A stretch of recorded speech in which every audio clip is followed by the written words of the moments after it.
Thanks for joining me on the Baptist Bias. It's a special show here in the studio by myself, and I just wanted to make a video about this controversial subject of marital rape. Now, I do want to give a viewer discretion advised because at the end of the day, this is an adult topic, and it uses even the word rape, which I don't really like to talk about with kids anyways. So just viewer discretion advised. I may even warn that a couple different times. You know, when we talk about this particular subject, it's kind of a crazy subject that feminists have hijacked and really even put it out there as like a real thing. That within the bounds of marriage, you could have, quote, rape. And I'm going to be reading the Wikipedia article on this particular subject, and we're going to talk about it. But, you know, really to destroy this idea, I just thought you just read what Wikipedia says about it, and it's kind of like almost enough said. Now, we'll go to some Bible verses as well too, but it is a stream. If you have any questions or something you want to throw in the chat, you can. I'll be trying to do my best to look at the chat as well. It's Friday. It's the best day. I'm excited about it. So let's go ahead and see if we can pull up this article, Marital Rape. So this is from Wikipedia specifically. This is their article about it. I'm gonna see, maybe I can move this. I don't want to get anything cut off, and so I'm gonna move that just a hair. There we go. That's probably a little bit better. Okay, so we're looking at marital rape, Wikipedia. It's an actual just web page, and it says here, marital rape or spousal rape is the act of sexual intercourse with one spouse with the spouse's consent. Again, I'm going to be reading this article. It uses adult language. I don't recommend this show for kids just because it's like, you know, at the end of the day, kids just probably don't need to be hearing about this. This is weird anyways, but I do want to address this particular issue and talk about it. So again, viewer discretion advised.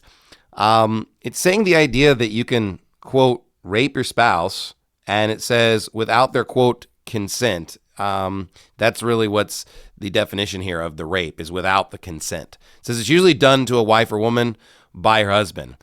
Usually, apparently this goes both ways. Weird. So the lack of consent is the essential element and does not always involve physical violence.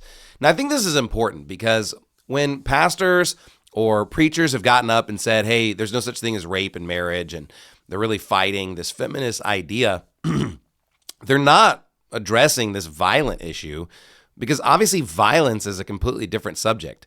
Obviously the Bible condemns the idea of beating, punching your wife, of just abusing your wife physically and in some kind of a gruesome way. Like anything like that would obviously fall in just violence. You know, that has nothing to do with having sexual relationships with your spouse. Obviously, beating or tying them up or harming or injuring. You know, the Bible has lots of verses that condemn the idea of harming people, physically injuring them. Obviously, any of that kind of stuff is just off the table. And this particular article is not addressing that.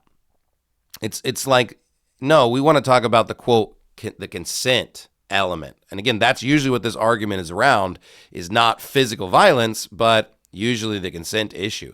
Because notice it says the lack of consent is the essential element. So the essential element is not physical violence here. The essential element is consent.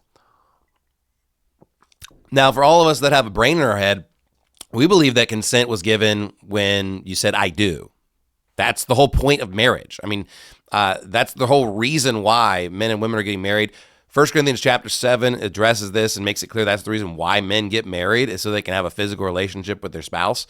And so this is just kind of a weird idea, a modern idea, a feminist idea of this, quote, rape within marriage. Now, it says here, marital rape is considered a form of domestic violence and sexual abuse, although historically, sexual intercourse within marriage was regarded as a right of spouses. Engaging the act without the spouse's consent is now widely classified as rape by many societies around the world and increasingly criminalized. However, it remains unacknowledged by some more conservative cultures.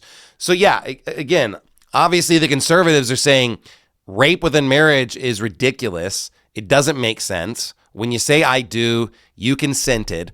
And so this modern feminist idea that has even gotten to the point where it's changed the laws in this country is just weird, wicked, makes no sense, and it's just outright feminism. You read this article, it's super clear. Let's keep reading here. It says, hey, some people aren't recognizing it. Yeah, like I'm not recognizing marital rape as a legit thing. Super weird.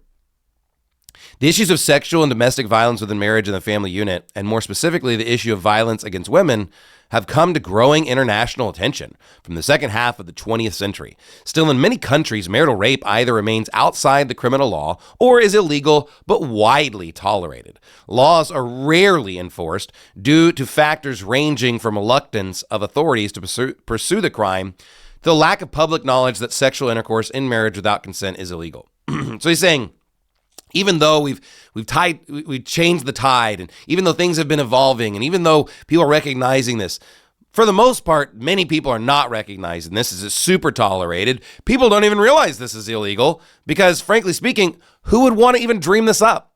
This is bizarre. It's crazy. It's weird. This is just stupidity at an all-time high. Now, I'm going to keep reading here. Marital rape is more widely experienced by women, though not exclusively. So, some guy out there is getting raped by his wife, whatever that means. Marital rape is often a chronic form of violence for the victim, which takes place within abusive relations. It exists in a complex web of state governments, cultural practices, and societal ideologies, which combine to influence each distinct instance and situation in varying ways.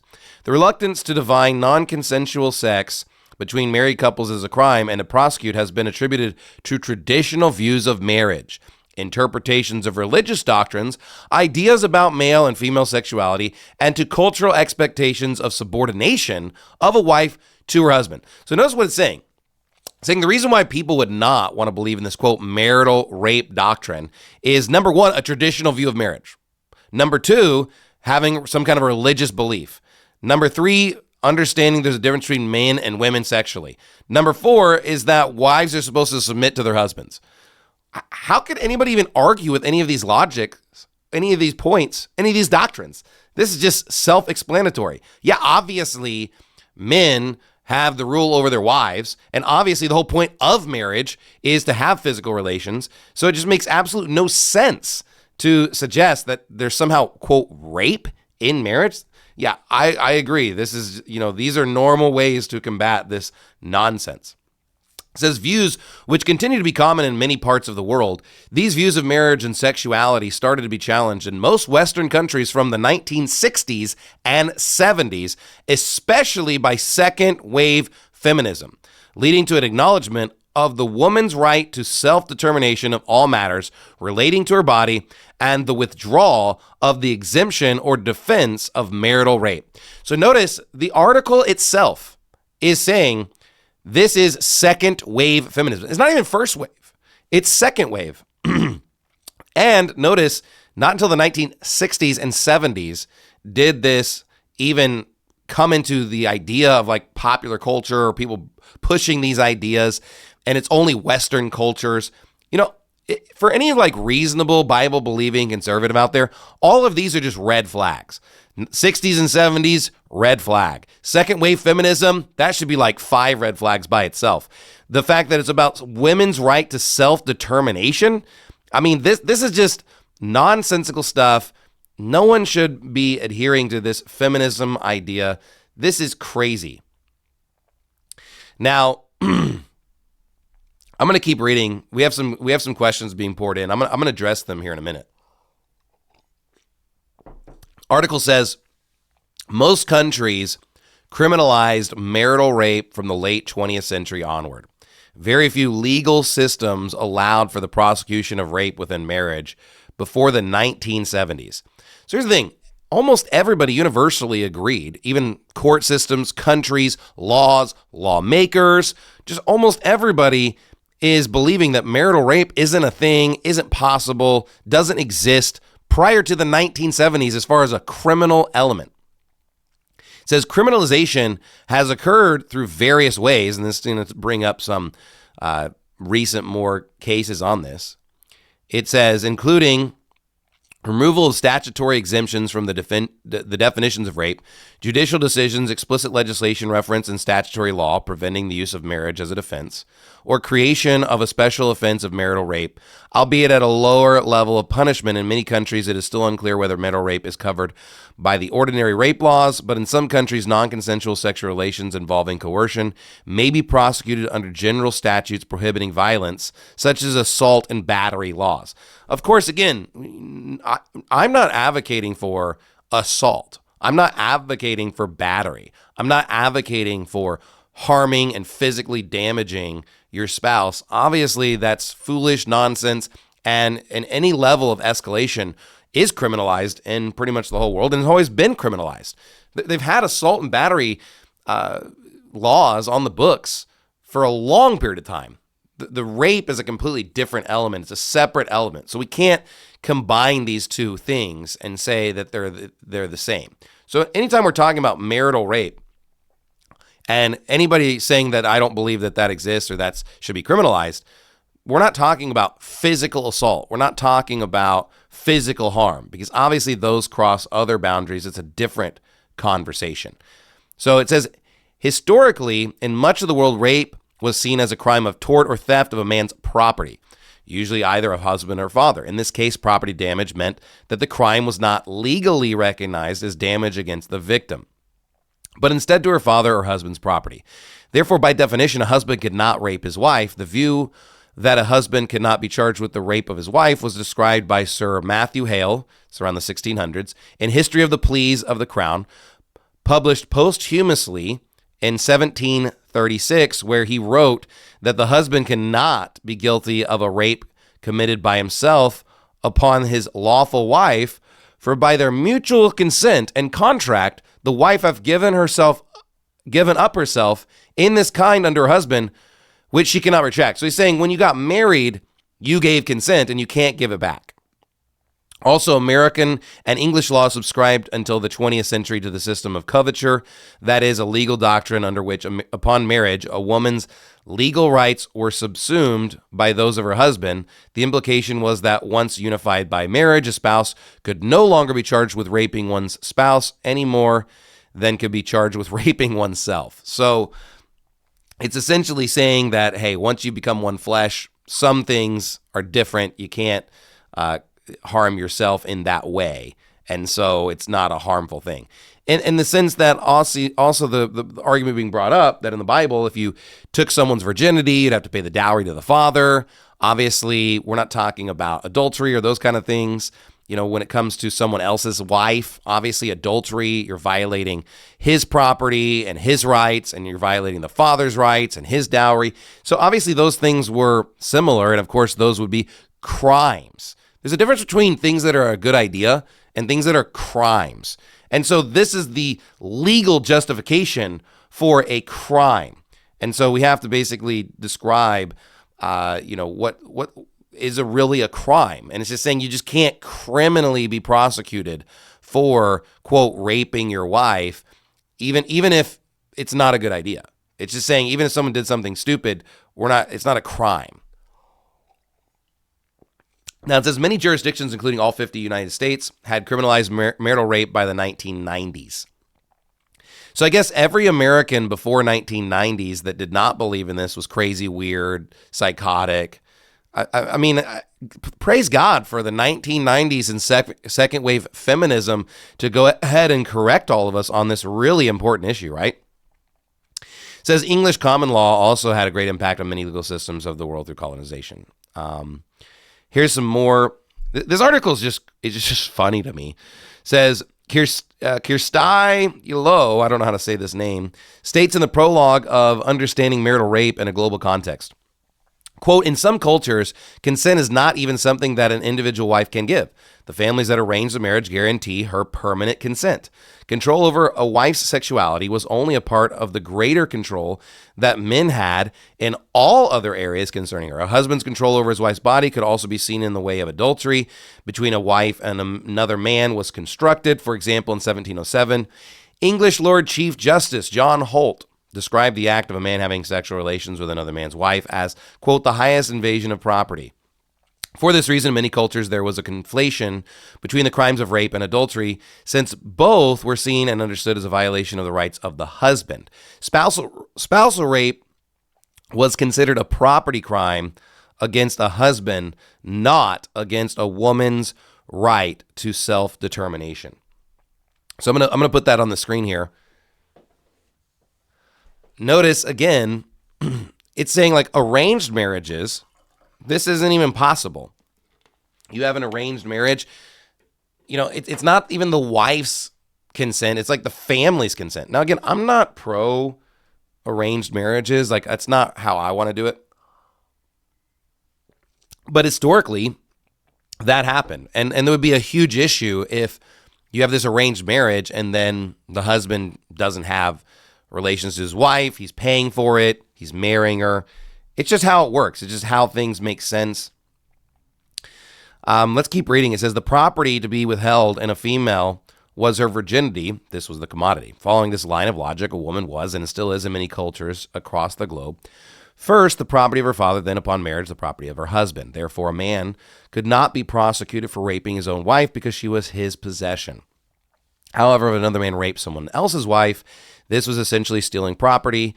It says English customs, bride capture was thought to be stealing a father's property by raping his daughter. Therefore, rape laws were created to protect the property interests men had in their women, not to protect women themselves. So just saying most laws were about adultery and outside of marriage. It says in some cultures, marriage is arranged for the purpose of creating access to procreation. In these situations, the parties do not necessarily consent to marriage. Following this logic, if consent is not part of marriage, then it is not necessary for intercourse. And it says the autonomy of the wife is also often compromised in cultures where bride price is paid.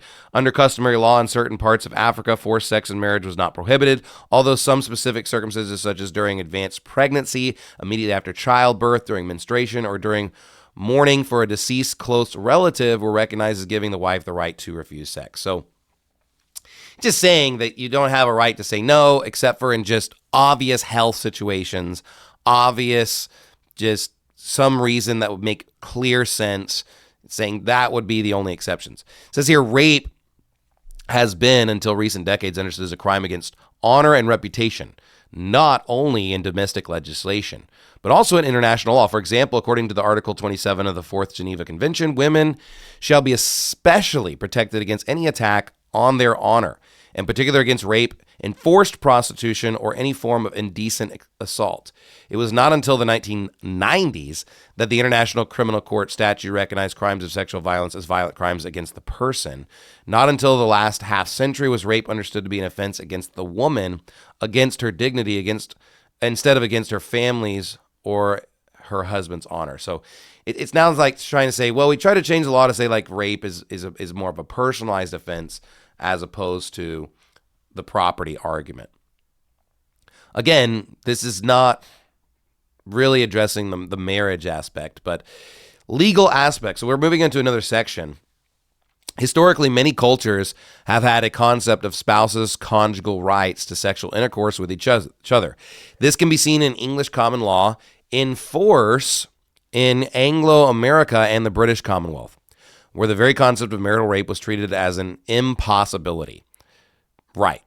So the British Commonwealth, just Christians for hundreds of years, everybody said this is impossible. So it's crazy how some people get up and they'll preach and they'll scream about how everybody's weird and evil and wicked for believing this.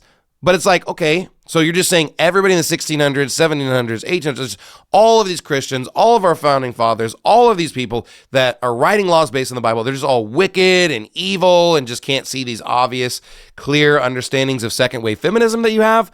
I mean, you got to think about this. In this, it says, again, that Sir Matthew Hale had said in the Historia Placatorium Coronae, or History of the Pleas of the Crown, where he wrote that, quote, the husband cannot be guilty of a rape committed by himself upon his lawful wife, For by their mutual consent and contract, the wife hath given up herself in his kind under her husband, which she cannot retract. I think I read a similar quote earlier, maybe in the exact same quote previously in this article. So it repeats it again. Formalization of the marital rape exemption law. So it's talking about how laws have evolved and changed. And Sir Matthew Hale's statement in the History of Pleas of the Crown did not cite a legal precedent for it, though it relied on earlier standards. In the case of Lord Audley's, so this is in like the late 1500s, 1600s, it says, for instance, Hale cites this jurist Bracton, supported this rule said to have derived from laws of King, and then it gives Athelstan, whereupon the law holds that even were the party of no chaste life but a whore, yet there may be ravishment, but it is a good plea to say she was his concubine. So these are like just appealing to old laws. A lawful marriage legitimizes the conjugal act itself, so, quote, marital rape is a contradiction in terms. This is just, historically, they're saying this is impossible. Historically, they're saying this is a contradiction in terms. It can't even exist. It doesn't even make sense. It says, while a physical assault against a spouse may be charged, such is distinct from the delegitimization of conjugal union itself as rape. So it's saying the laws were making clear distinction between, quote, what we're calling rape, which is not real, and physical violence. Physical violence is a completely separate act, could be punished. Rape, it can't be punished because it's a contradiction in terms. It says marriage then should not be defined as, quote, an exemption to rape, but as contradictory to it. So according to Wikipedia, it's saying historically lawmakers and lawyers and people that wrote our laws were saying there's not an exemption for rape. It's not an exception. It's not an exemption. It's contradictory. It's so stupid. It's so foolish to think that this could even exist. Marriage created conjugal rights between spouses, and marriage could not be annulled except by a private act of Parliament. It therefore follows that a spouse could not revoke conjugal rights from the marriage, and therefore there could be no rape between spouses. The principle is repeated in East Treatise of the Pleas of the Crown in 1803 and in Archibald's pleading and evidence in criminal cases in 1822. The principle is framed as an exemption to the law of rape in an English courtroom in R versus Clarence, but it was not overturned until 1991 by the House of Lords in the case of RVR in 1991, where it was described as an anachronistic and an offensive legal fiction. Sorry, I'm having a tough time reading some of those words. But what it's saying is that there was a legal precedent that you could never rape your spouse. It's contradictory until 1991 in the UK. And it's saying then that's when it's being overturned legally. So again, for the first 1900 years of the New Testament, this has been, and again, we go well past this, if we go back to the Old Testament, of course, just from the beginning of time to now, everyone's had the same opinion. And it's just praise God for the last 30 years, right? I think this is the problem with Gen Z, and is that they've grown up in such a weird, feminized culture that they don't understand that things have changed dramatically. Like homosexuality used to be illegal. Marital rape used to not even be a thing. Like all of these feminist ideas, all these liberal ideas are just like brand new. And so they've grown up in that, so they don't know any different. But for a lot of us and a lot of sane people, we're just thinking like, where in the world did this even come from? We didn't even know about it. It's crazy. Feminist critique in the 19th century. So it says, from the beginnings of the 19th century feminist movement, activists challenged the presumed right of men to engage in forced or coerced sex with their wives. It says, in the United States, the 19th century women's rights movement fought against the husband's right to control marital intercourse in a campaign that was remarkably developed, prolific, and insistent, giving 19th century taboos against the public mention of sex or sexuality. Suffragists, including Elizabeth Cady Stanton and Lucy Stone, singled out a woman's right to control marital intercourse as the core component of equality. So some of the most important, rights that women's rights were trying to advocate for, that these early stages of feminism were going for, were control over marital intercourse within marriage. And so this is a major component to feminism. You cannot extract these ideas from feminism. This is feminism at its core. It's saying this is like one of the most important core components of feminism. These are what they were arguing for. So if someone says like, oh, I'm not a feminist, but I, think this marital rape doctrine is legit, that's contradictory. You cannot separate these two ideas. You have to at least admit, no, I believe in second wave feminism. If you're going to believe in this marital rape nonsense, then you have to say, I'm at least second wave feminism, probably third and fourth, honestly. But I mean, at the very minimum, you're first and second wave. Saying your 19th century feminist demands centered on the right of women to control their bodies and fertility. Sounds familiar.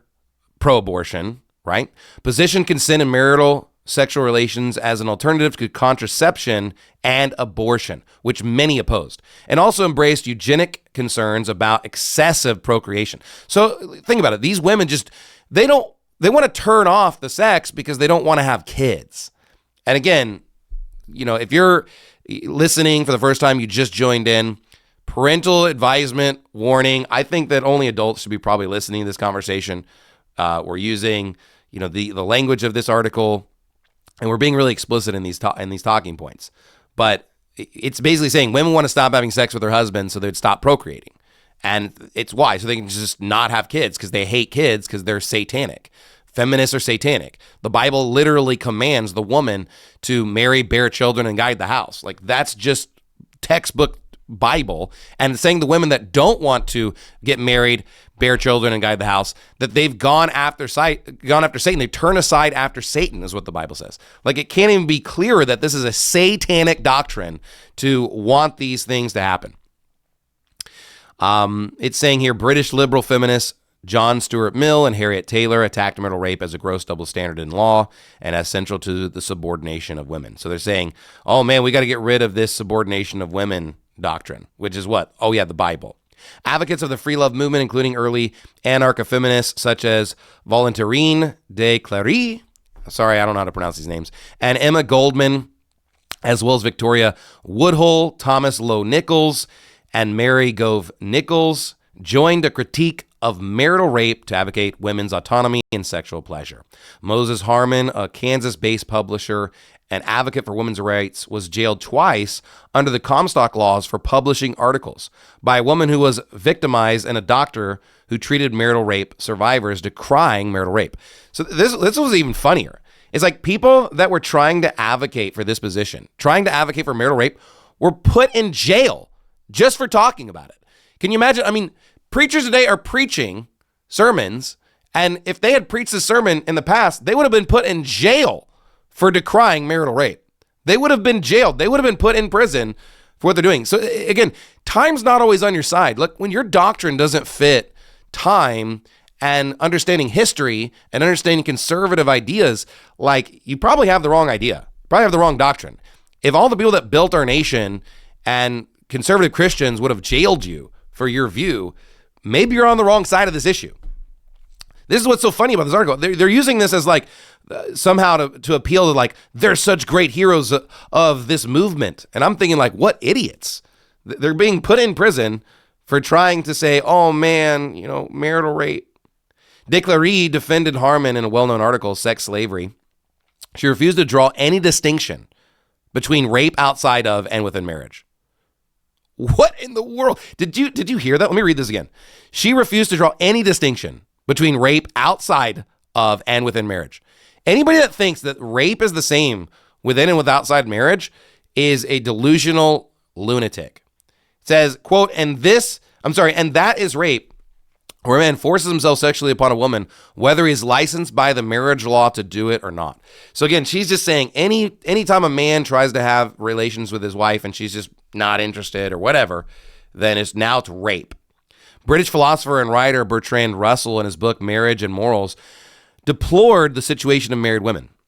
He wrote, quote, marriage is for woman the commonest mode of livelihood, and the total amount of undesired sex endured by women is probably greater in marriage than in prostitution. So this guy in the 1920s writes some book claiming that women having, undesired sex now, just undesired, like they just weren't that interested, they didn't feel it, whatever, is happening at just extreme rates, and it's far worse than prostitution itself. It's like these people don't even have problems with prostitution. It seems like they don't even care.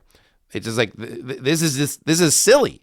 This is this crazy 20th and 21st century criminalization.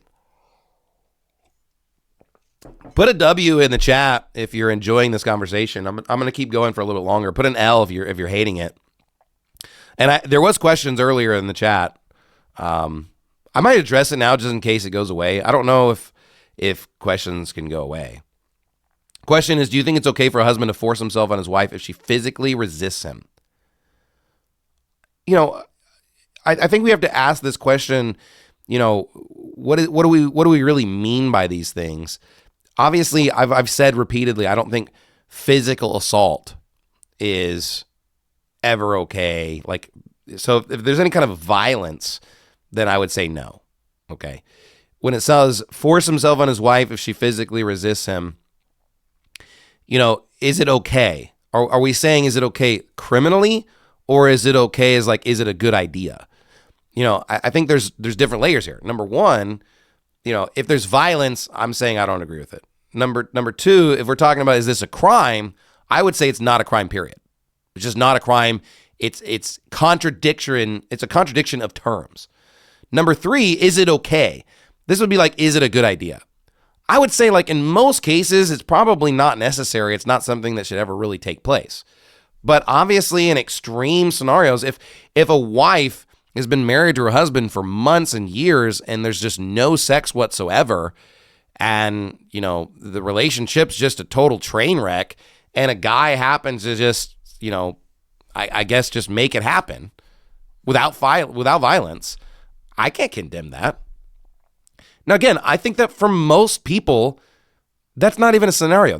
You know, it's funny. We have to talk about these extremely hypotheticals. You know, typically when people are preaching against this idea or talking about this idea, they're trying to say, well, I just think that someone just going and savagely beating their wife and chaining her to the wall and torturing her is just crazy. It's like, yeah, everybody does. Everybody thinks that Ted Bundy's a serial killer. You know, it's like nobody wants to dream up these serial killer, psycho thriller moments that you've dreamed up and then put a rubber stamp of approval on it. But when we're talking about marital rape, we're talking about what this article is actually saying. And this article is differentiating from violence and just sex and marriage. And that's what we're fighting against. We're fighting against second wave feminism. We're fighting against these ideas and lies that are coming from communists, Satanists, women that don't want to procreate. This is why it's so important. I think I addressed that question. If you feel like there's a follow-up, you can put it in there. If permissible, is it advisable or wise? Again, you know, when it comes to criminality, it's not illegal. It should never be illegal. Obviously, some stupid courts have changed the laws, but that's ridiculous. That should never be the law. Is it advisable? Again, you know, to me, it's one of those things that's discretion. If a husband has gone a super long time, we're talking about months, a year, and he just makes it happen, I'm not going to condemn the guy, you know, at the end of the day. Obviously, if you're having regular relations with your wife, you know, you probably should not ever go down this road. If you're you know, just because you want to have, you know, just because you want to eat 5 meals a day and you're getting 3, it's like, yeah, you probably shouldn't force the issue to 5. Okay, that's weird. Okay, I don't think anybody's really advocating for that either, right? But you know, someone that's having regular relationship with their spouse doesn't need to force the issue beyond what, you know, getting regular attention. I don't think you should be extra selfish, right? At the end of the day, but men have needs, women have needs. And if they have this need, you know, it's not my right to say no to my wife. It's not her right to say no to me. We're going to satisfy each other's needs. You know, if my wife says, hey, I want to scratch my back, I just scratch your back. I don't refuse it.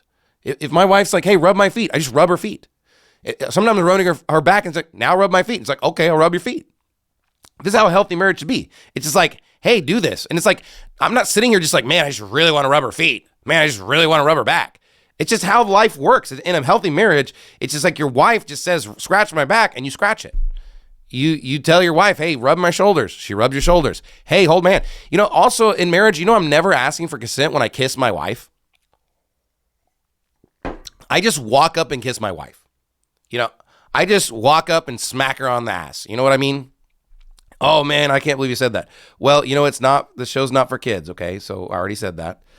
But at the end of the day, it's just like, hey, I just walk up, hug my wife. I just kiss my wife. Obviously, outside of marriage, this would be inappropriate for a man to just touch women like this. A man that's not married to another woman or another man's wife, you're not going to go up and just kiss her, touch her on her bottom, give her a hug, like in a kind of a sexual way. Obviously, there's a grandma hug. Obviously, there's a family hug. Obviously, there's a friend hug. I'm saying, like, you're not going to get up there and just pull her in tight in some romantic way, face to face. Like, just that's not appropriate. That wouldn't be tolerated. People would even consider that sexual assault if you're touching her in certain places that only a husband should get to touch. So again, but in marriage, I'm like, honey, can I kiss you? Honey, can I give you a hug? Honey, no, I just hug her. No, I just kiss her. Nope, it just happens. And so that's just a healthy marriage. That's what makes sense. I'm trying to just catch up on the chat here and see what else. Anchor Baptist Church, words have meaning. This is absolutely feminism. Agree with that. Sanderson 1611, make her do it. I don't know what that was a response to, but I'm assuming I agree. Ben the Baptist, KJV, consent happened when she said I do. Amen to that. JC Neville, women know it gives them authority in a marriage as soon as society says their husbands do not have a right to relations. Yeah, I mean, I would have to agree. They don't get authority, but they're kind of given this fake sense of authority, and that's just it's a wicked attitude. Itaki says this is one of the reasons never to marry an unsaved woman. Well, there's a lot of reasons, but that I agree. You should not get married to someone that's not saved. A lot of W's in the chat. I got a double U, so I think that means that we're doing a great job. That's how I understand it. Some other questions. Someone's seething about this episode apparently out there. Would it be wrong for a husband to refuse relations as a disciplinary measure? Would only be effective for a, quote, driven wife? Would it be wrong for a husband to refuse relations as a Yeah, I think that's like Islam. Islam says, like, forsake her in bed. I think that, you cannot discipline your wife by stop having sex with her. That's silly. That should never happen. I think that, disciplinary action should be nothing that's a duty of marriage. Like, you're not going to stop feeding each other. You're not going to stop paying bills. You're not going to stop having sex. Like, all of that is wrong to stop doing. But obviously, as a husband, I think, if you say, hey, I'm going to limit your credit card, take away your phone, other disciplinary actions, I think husbands have the right to do as they see fit in their relationship. So that would be a silly idea. And let's be honest, most of the time men aren't punishing women. That way it's the opposite. Women are punishing their husbands by not having sex with them, and it's wicked, it's evil, it's wrong. And again, it should be something that should be resolved immediately. As my wife and I always talk about it, he said, hey, if you have problems in marriage, you probably need to have more sex, not less. More sex will help your marriage, will heal your marriage, will make you draw closer to one another. Anytime there's a lull, you need to just get back on the horse. And, sometimes for both parties, the first time back, if it's been a little while, it's been a week, it's been longer, it's been weeks, you need to just get back in there and just get back on the program. And, for men and women, they're a little bit different. Sometimes women just need to get back in that mindset, and they just kind of need a few times to basically get warmed up to it, and then they're back into the program. So, revving the engine isn't going to harm anything. You need to get out there and just make it happen. Of course, if you're listening to the stream today and you're married and you have a great marriage, you should probably have sex today. That's just my personal opinion. That's my personal advice. No such thing as marital rape. It's a disgusting idea of feminism. I'm going to go back. I don't know how much more. I got to end this show at some point. It's been a good show so far, I think. but let's just keep reading this article a little bit more. 20th and 21st century criminalization. The marital rape exemption or defense became more widely viewed as inconsistent with the developing concepts of human rights and equality. The first country which criminalized the marital rape was 1922, was the Soviet Union. Now, I'm just going to pause for a second. As soon as I read that, I was like, oh, you mean the Bolshevik Revolution? You mean communist Russia? You mean the Jews? One of the first places to criminalize marital rape is the Jews, is communism, is Soviet Russia, is the Bolshevik Revolution. I mean, that should be like every red flag you could possibly need. It's like, how can anybody read the history of this stuff, read this and think this is good? This is obviously satanic, evil, wicked, nonsensical. Now, what's funny is if we read the clarification on this, it says, i.e. the penal code made no longer the distinction between violent sex within marriage and outside of marriage. So this is what's so funny. Even though they're the first to do it, they still are only clarifying between violent sex and just sex within marriage. So if you didn't actually physically harm her, if you didn't actually beat her up and bruise her and cause some kind of a, torture element here, then it was still legal in communist Russia with the Jews. They're just simply saying you can't violently have sex between husband and wife, which again, I'm saying I don't really think that makes sense either. It says 1 decade later, Poland, 1932, after World War II, many members of communist bloc followed the Soviet example. Another country did it. Communists. What a great idea. Yeah, I'm a literal communist. I'm a literal feminist. I mean, that's what you have to say when you say I support this marital rape idea, this marital rape doctrine. It's a contradictory term. Stop using it. It doesn't even make sense. It can't happen. You can't rob yourself. Okay, I can't take money out of my bank account, and that's thievery. Officer, I need to report a crime. I took money out of my own bank account. They would be like, well, we might arrest you for being an idiot, but we can't arrest you for for being a criminal because, you didn't steal money. You're not a thief. You didn't thieve yourself. You didn't rob yourself. You're not a robber. It's crazy. This stuff is just crazy. Under the influence of European countries in which marital rape was already illegal, feminists in other countries worked systematically since the 1960s to overturn the marital rape exemption and criminalize marital rape. So again, I didn't write this article. Feminists are doing this. Increasing criminalization of spousal rape is part of a worldwide reclassification of sexual crimes, quote, from offenses against morality, the family, good customs, honor, and chastity, to offenses against liberty, self-determination, or physical integrity. It's a human rights violation according to 1993's Human Rights Commission. Who wants to believe in this stuff? This is just crazy. In 2012, High Commissioner of Human Rights, Navi Pillay, stated that, quote, violations of women's human rights are often linked to their sexuality and reproductive role.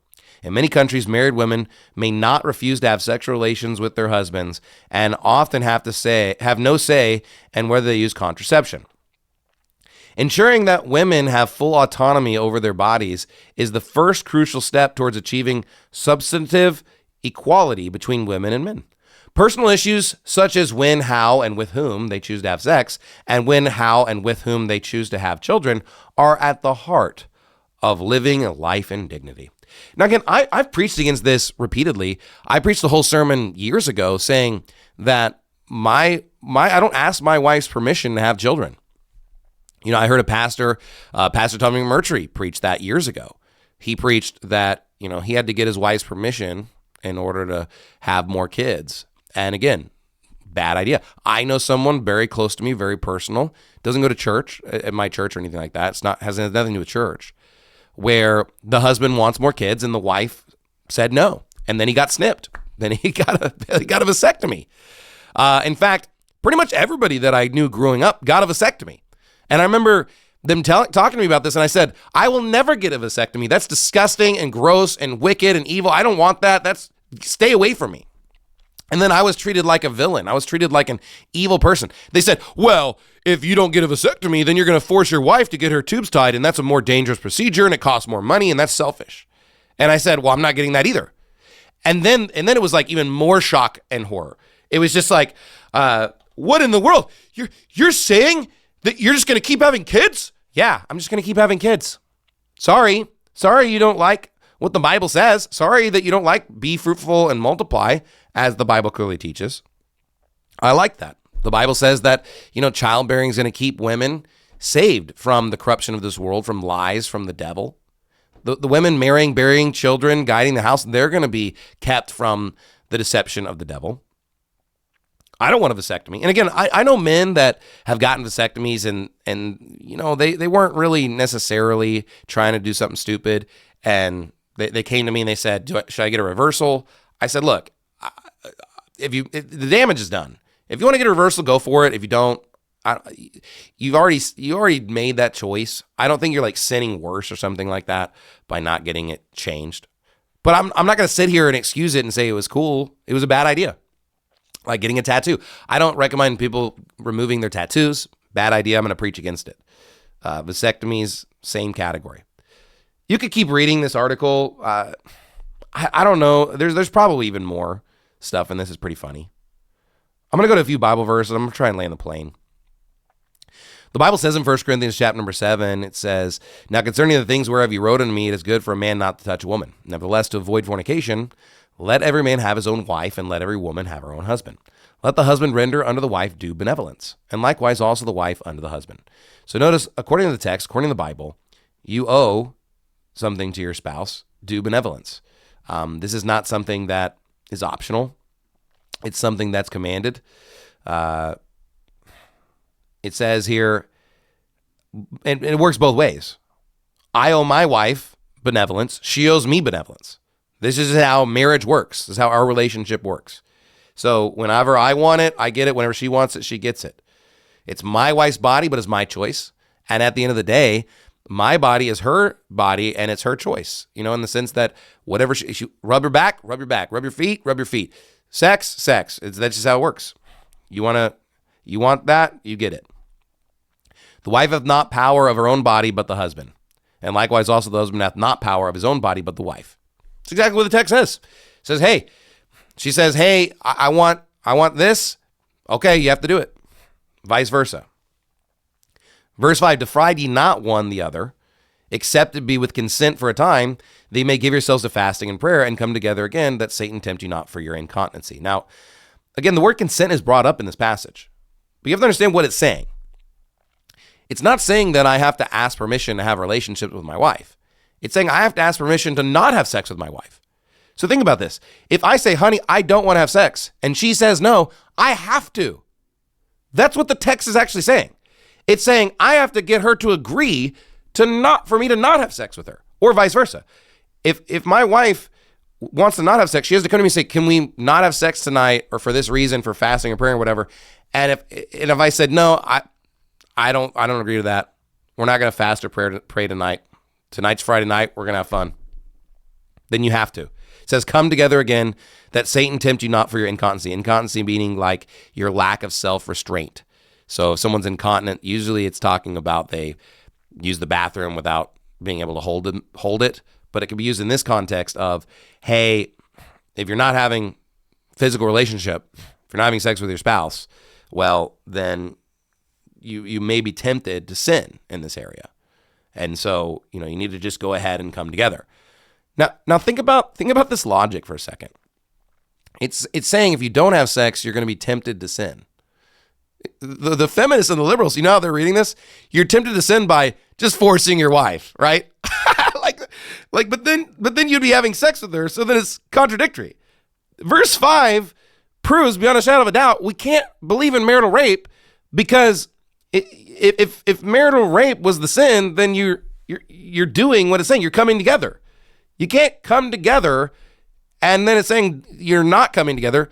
Like, the whole point is that you are coming together. So it's like, if you're not coming together, then you could be tempted for your incontinency. But it's not like, oh man, we got to really warn people about not having enough sex, because then they might be tempted to just just attack their spouse in bed or something. I guess when my grandma dies and I'm sad and my wife, quote, attacks me in bed, it's like, bring it on, for number one. Number two, I'm not going to go cry about it or anything like that. It's not going to harm me. Plus, it's just kind of silly to think that men over here are just like so afraid of being like raped by their wife or something like this. Makes no sense. Obviously it's kind of an issue leaning on the other side, but I mean, this is just crazy. And this is what the text says. Now, here's the thing. There's things that the Bible didn't bring up in this issue. Did it bring up the criminal aspect? No. Why? Because it's not a crime. It's just not a crime. If it was a crime, it would be brought up in the Bible. If it's super evil and wicked, chapter and verse. Now, again, is everything expedient? The Bible says that men are allowed to spit in their daughter's face. And I cannot just go around and spit in a stranger's face. That would be considered assault. So there's a different rule for my daughter than there would be for a stranger. So there could be different rules in my own household of how I do things. Now, would it be a good idea if I just constantly just spitting in my daughter's face? Especially if it's not for something grievous, it's not for something that makes sense.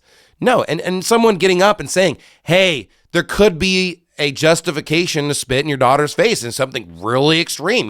She's just a whore, or she just does something really disrespectful that you just literally spit in her face and she's ashamed. But obviously we're not talking like just every day, any little grievance. That's where the discretion comes into play, right? So we're talking these situations. It's like, well, if a husband or wife is having normal relations, this conversation doesn't even make sense. We're talking about, more extreme situations. But again, it's out there that women now have been empowered by feminism, and they think as long as, they have a headache, they don't feel good, they're not that interested, they don't feel romantic, there wasn't enough romance today, then they can just say no in the bedroom. And you know what? That's wrong. It's wrong. It's wicked. It shouldn't be happening. We need to defeat this mindset. We need men and women to just say, hey, I'm yours. Whatever you want. We need to take the Chick-fil-A approach. It is my pleasure. Just whatever. The customer is always right. It's funny how just the secular world applies these concepts. We need to apply them into marriage. And so, again, this is a great verse. There's other verses we could look at. Honestly, if you haven't figured it out at this point, there's probably not any help for you. I just think it's funny to read this article. I hope you enjoyed this video. Obviously, it's a little crass. Obviously, it's a little adult topic. But, we need to talk about this. And, husbands and wives need to have more sex, not less. Wives and husbands need to never use this as a weapon. Husbands and wives need to make sure that if their spouse wants it, they get it. If someone was in these really weird extreme situations of 6 months, a year of going without, if it's been even, and I'm just using those numbers. I'm not saying it's limited to that, but I'm just using some numbers. I'm not going to condemn people to just make it happen. Obviously, we should never physically harm our wife. We should never physically harm our husband. You should never physically harm your spouse. I'm not saying that. But if you still believe in this marital rape doctrine, wear the feminist label proudly. Wear the communist label proudly, because there is no way to separate these ideas. They are these ideas. That's where they came from. Stop thinking that you're different. Oh, well, I'm not saying like I'm like these feminists. You are. You really, really are. Okay. And in fact, by what you believe in or saying, you would have been punished. You would have been criminalized. You would have put in jail for those beliefs and those views. We need marriage. We need to make marriages great again. And you know what? That's going to happen through more intimacy, more sex, more procreation, more children. That's what the Bible says. Marry, bear children, guide the house. That's going to have a happy house, a happy life. Why are the feminists so miserable? Because they don't have a loving husband and they're not having lots of sex with their husband. That's why. That's why they're so mad. That's why they're so upset. And because they aren't having that, they don't want anybody else to have it. It's like the devil. He just wants to drag as many people down with them as possible. Itaki 412 says, quote, I'm a based feminist. I don't know what that means. Hopefully that was in jest. If you have another comment or question, put it in now because I'm about to land the plane. I'm against this marital rape idea. It's contradiction of terms. Doesn't make sense. Read the article. It's hilarious. Second wave feminism. It's communism. Ben the Baptist says, husbands don't have to, quote, earn physicality with their wife. It is owed. In modern 50-50 marriages is like a reward the husband gets if he was a good little pet for the day. Disgusting nonsense. I agree. Some people say like, oh, this is like Islam. Islam is telling you to forsake your wife in bed. Islam is not Christianity. People try to act like Islam's based or something or is like conservative. It's not. The Bible is conservative. The Bible is based. Itagi says, yes, I put that in quotes because people say stuff like that. I've never heard that. I would laugh at you. If I was around somebody and they said, I'm a based feminist, I would just laugh and think, I would never take that person seriously. So it just makes no sense. Samuel Foe, Islamic women I've talked to are very feminist. Yeah, probably. Especially the ones in America. America feminizes everyone. No matter what religion, no matter what group, no matter what ethnicity. So thanks for tuning in. Special stream. I hope you liked it. If you liked it, do me a favor and put a comment on the show, not in the chat, but just a comment on the video. Tell me that you liked it. Tell me if you want more content like this. Just kind of a solo show. Last time I did it, I didn't think I was as high energy. Tried to be a little bit more high energy this time. Trying to interact with the audience here. Maybe we can make some improvements, but thanks, guys, for tuning in. God bless you. And look, if you're married, have sex. Have sex. Don't feel guilty about it. And look, sometimes you do things in marriage that you weren't that into, and just do it, right? You just do the chore. You just do the dishes. You just rub the foot. You just rub the back. This is life, okay? And sometimes you just, Leah shows up and she's like, I borrowed you for the night, and you're just like, let's go. If grandma dies, it's just like, let's go. Don't be a feminist. Don't be a communist. You know what? Get the Baptist bias.